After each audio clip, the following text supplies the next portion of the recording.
Hey guys, welcome back to the Interceptor. We're here with Alliance War Season 55, number 4, and this is part 2 because I did have to split up my main and my ult between two videos because I took so many fights that the video was very long, and the first time I tried recording it, the video ended up not rendering. It ended up corrupting because it was too long. So, yeah. We're back with part 2. This should be uploaded the same day. I've already finished recording, editing, and scheduling part 1 of this war, which should be out at noon Eastern Standard Time on Tuesday. And this one I'm planning to schedule for 6 p.m. because I will be editing it as soon as I finish recording it right now. But the reason I had to split it up is because the total fight time between my two accounts was over 40 minutes. And like I said, I tried to record it. It didn't work. So as a general rule, if my war video is longer than 30 minutes for the fight time, then, or it's like within 30 minutes, so probably over 28-ish, then I'm just going to split it up into two videos because I really don't mind doing the extra editing. It's not that much work to do. We are going to talk about the war a little bit just during these first two fights. This Manthing on the first node into Enchantress on the second node are the exact same two fights I took last war in War 3 video. So if you want to see a more detailed analysis of the fight, go there. But I'm just going to talk about the situations surrounding this war. I am going to make one mistake in the Enchantress fight. I'll probably point out, but other than that, it went okay. Like, it wasn't that bad.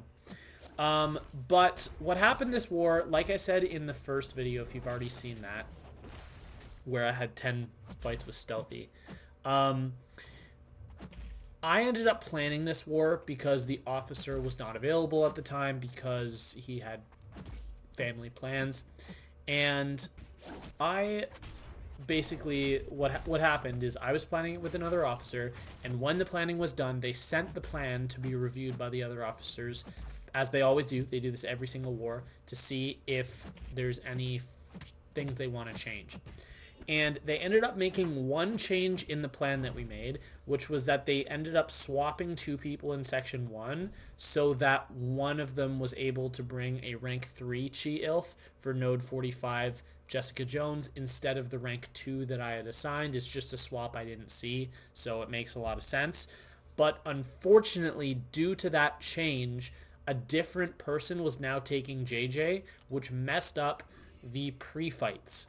Because the way I planned it was the same guy that's on Path 5 Section 1 with me, giving me Wags pre-fights for these two fights. He is supposed to give me the Wags pre-fight for my final fight, which is Node 48 Bullseye with Onslaught. But the plan ended up getting changed and no one told me, so I end up getting to the fight, waiting for the guy to put on the pre-fight and saying, hey, and like I waited a couple minutes, texted him, I said, hey, can you put the pre-fight on? I'm just waiting right now. And he said, I don't have any left. And then he told me that he had been informed the plan got changed. Unfortunately, the guy that made the plan was not informed of the changes. So I ended up having to take that fight without Wags because, to be fair, Wags was assigned to a different player. It's just that because I didn't know, I didn't tell that player he had to clear, so I didn't tell him to be ready to clear alongside me, or to be ready, or to already have cleared, or something like that. So because of this, I was not able to get a Wags pre-fight. So it is going to make one of my fights a little bit scarier, as you will see. Actually, it's going to change that fight quite significantly, but again, we'll get to that. That's really all I have to say, so I guess we'll get back to the current fights. This Enchantress went a little bit worse than it did last time. I did get hit on 2 separate occasions as well, which was just stupid. Also, at one point at the start of the fight, she had the evade all knockdown passive, and I just didn't see it. Like, literally, I just didn't see it. So we ended up going for a heavy attack, getting evaded, and lost all 3 charges of our invuln because the strat going into this fight was to just push her to an L3 and both of the times I've taken her, that has not really worked out, but we'll see if it works next time. So we are going over to Path 1, Section 2, and we have this Onslaught. This is a matchup, when I was assigning it, of the 19 matchups, of the 19 fights that I had to do this war, 10 on my main, 9 on this account, this is probably the one I was the most worried about, and that's Luke Cage versus Onslaught. Turns out my worries were just really dumb, because this is actually just a very, very simple fight. I didn't know if Luke Cage would be able to kill before the unblockable triggered from so many regens activating. Turns out I just like really overestimated how tanky Onslaught is. This fight's going to go down in a little over a minute, and I don't think he even gets halfway to his unblockable charges.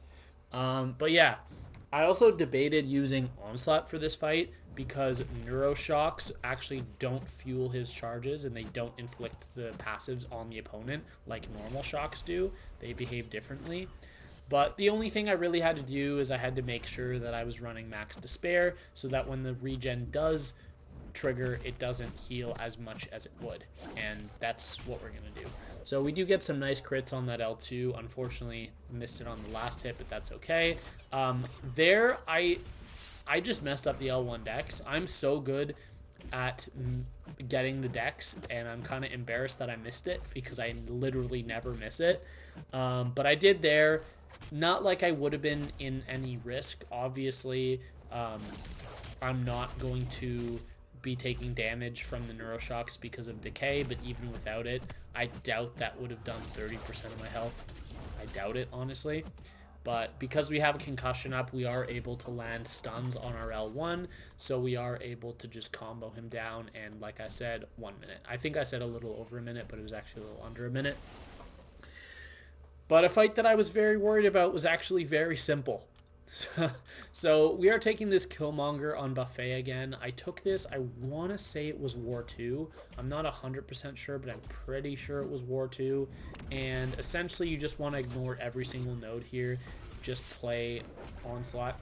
L1 into L2 is going to kill, and I do know how to counter his special attacks with a heavy, because it's just he doesn't really have super complicated specials to do that with.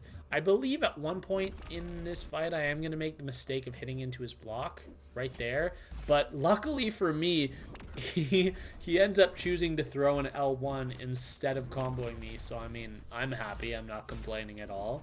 But here we are going to go for bait the heavy and then heavy into the L2. That's perfect. And we do have the degens going. We are going to want to pause the degens one more time, so I'm just blocking here to get a heavy out of him. Not going to work, but the degens are going to kill him before they expire, so it's completely fine. Very easy fight. Also very common placement because a lot of champions that gain buffs are not very good against Killmonger, generally speaking, although there are obviously several exceptions. So we're going up to this Shocker here. 2 of the 3 nodes on the Shocker are actually going to get completely turned off by Luke Cage, which is both the power gain and...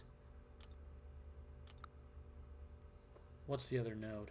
I know there's the power sting, but there's one more node here, and I'm just blanking on it.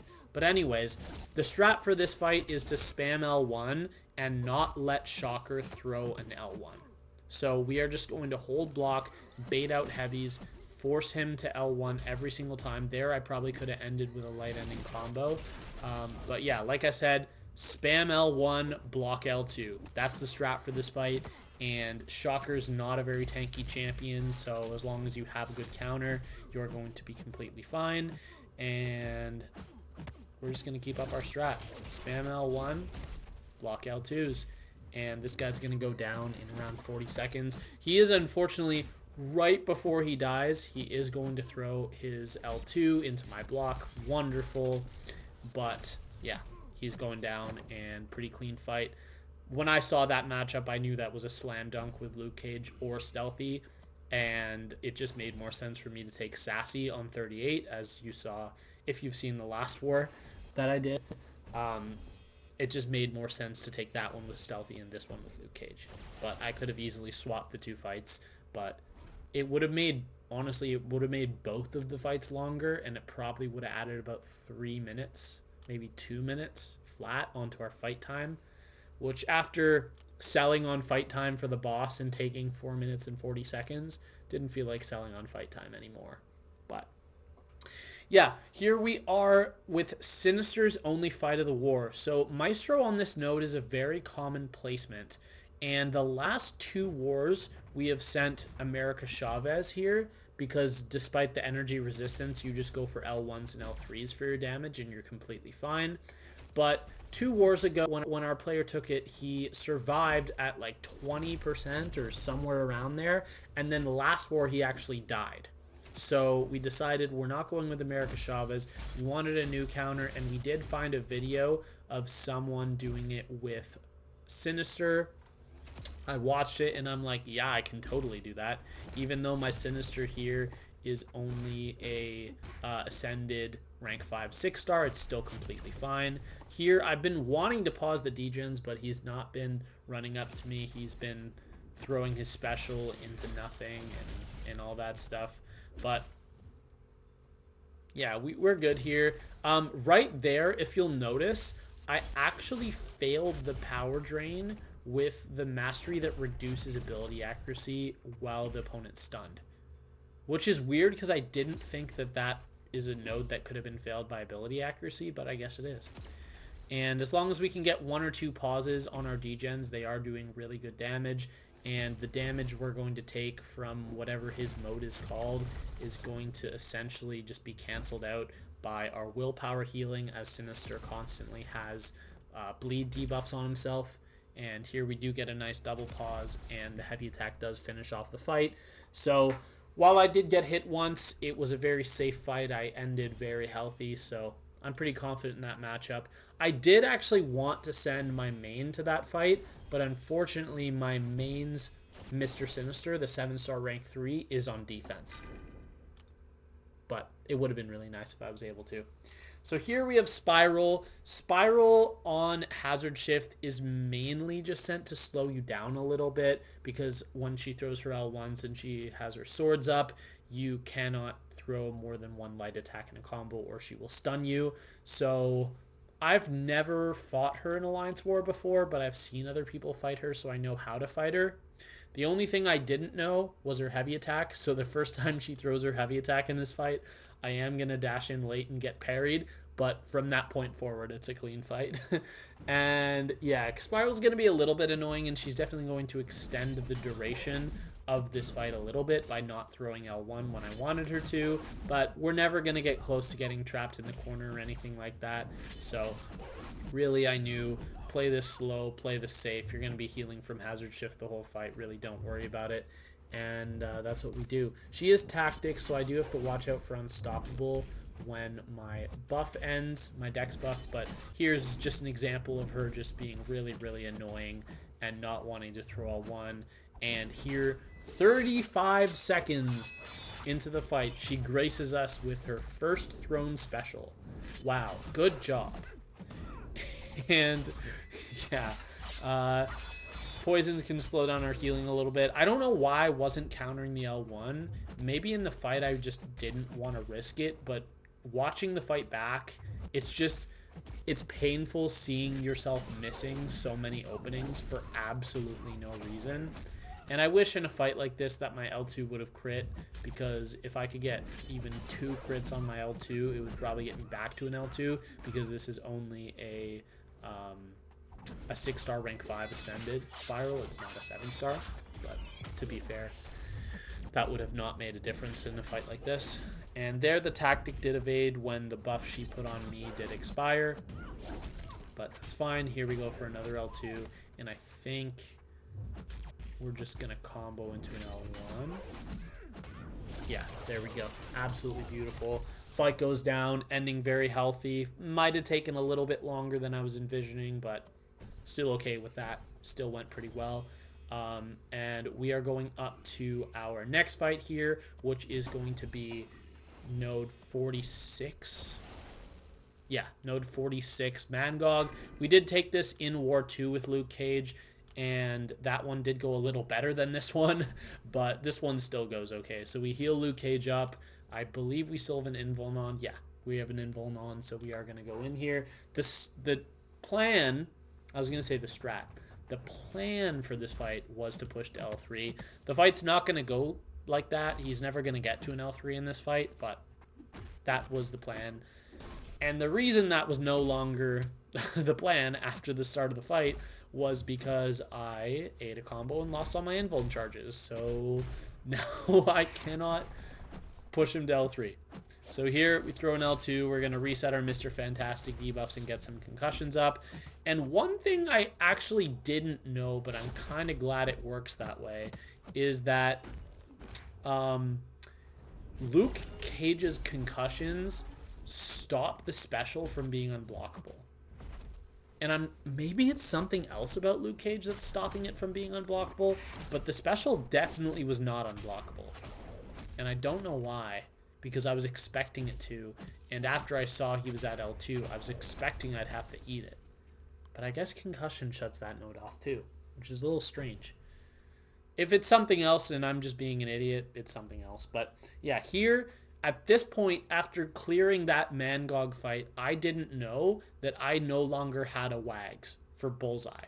I was going into the fight thinking I had a Wags until right before the fight. So then you can see here I'm messaging people and being like, where's my Wags? Why is no one putting a Wags on? And then I was informed that the plan got changed. I no longer have a Wags pre-fight, or at least not available to me right now. I would have had to wait hours. My boosts would have fallen off, and it would have been a big thing. So I chose to go into the fight without the Wags. It's not going to matter because I'm going to play so poorly in this fight that even if I had Wags, I probably would have died. Probably. And the reason I say probably is because I had one chance to save the fight later on, and had he been close to being dead, it would have worked. But I end up making a decision that has a short-term risk to try to solo the fight in the long term. But if he was, say, 15% lower on health, as he might have been with the attack increase from Wags, then going for it might have been the strat, and he might have died, and I might have saved to death. So yeah, spoiler alert, I am going to die to this fight. I'm just going to play this fight really badly, and I'm going to basically make mistakes right off the start. I go for a parry medium heavy. I don't know what world I'm living in where you can parry medium heavy defenders in Alliance War, but I really just need to wake up because that world is not this world. I don't know what's going on with me. That was really stupid. Really bad way to start off the fight. And then here we're going to parry. Wanted to go for a heavy. There my heavy lands because of the L1 magnetize stopping the evade. So that's okay. But, okay. I want to explain what happened right there. I'm just going to go back a second. Where is it? It was a parry and then, yeah. Okay. So right here, I'm going to parry. Oh, no, sorry. It's the next special. I went back a little bit too far. My bad. Yeah, it's right after this special. I'm just going to pause and show you a little interaction that I was unaware of. As you can see, I am charging my heavy right now. And he is not at a bar of power. It turns out that if Bullseye gets to a bar of power and gains his evade passive in the middle of a heavy attack between hits, he can evade the end of the heavy. I didn't know that. I thought as long as you threw the heavy before he was at the bar of power, the heavy couldn't be evaded. I'm going to make this mistake twice in this war. Twice in this fight. And that is probably the single decision that was the most important that went towards me losing the fight. That's probably the reason, because I just didn't know this. I think when I use him I fight him in Battlegrounds, I just don't use champions with multi-hit heavies. My most common counter for him is Gambit, who obviously has a single hit heavy, and that's just genuinely something I've never encountered before. Should I have known it? Probably. I mean, it's a little weird interaction. And unfortunately today, that is going to be the main difference between me soloing and not soloing the fight. So, really dumb. There I fail the pause. I get a late pause, and we're just taking lots of damage. And there I take a combo, and I'm like, yeah, okay, the fight's over. I'm going to gain a little bit of health back here. We get our L2 off. And the thing is, if I'd been able to get a full pause from that heavy and I hadn't messed up the timing, those degens might have killed. Because what I could have done is I could have gone for that L2, and then instead of him throwing an L2 right here, I could have dashed back, dexed his first hit, thrown a striker into a heavy to repause it, and then he would have thrown the L2. I think he probably would have been dead. I think he probably would have died to the degens before that became a problem. And there, that's the second time it happens in the fight. He gained a bar of power in the middle of my heavy attack, got evaded, and I died.